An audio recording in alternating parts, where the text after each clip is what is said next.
Hello friends, मैं आज आप लोग के लिए लेके आई हूँ अमेजॉन फाइन से एंटी हेयर फॉल शैम्पू। ये बहुत ही अच्छा शैम्पू है, एक बार आप लोग ज़रूर ट्राई करें।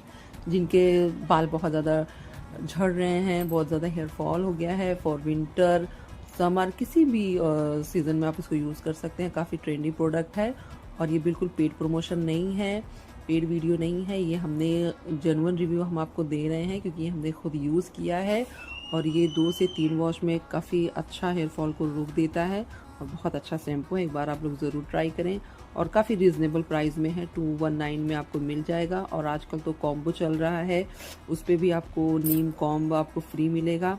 एक बार आप लोग ज़रूर परचेज़ करें, इसको यूज़ करें और हमें अपना फीडबैक दें।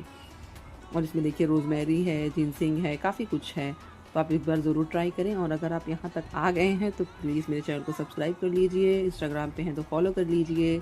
Thank you so much.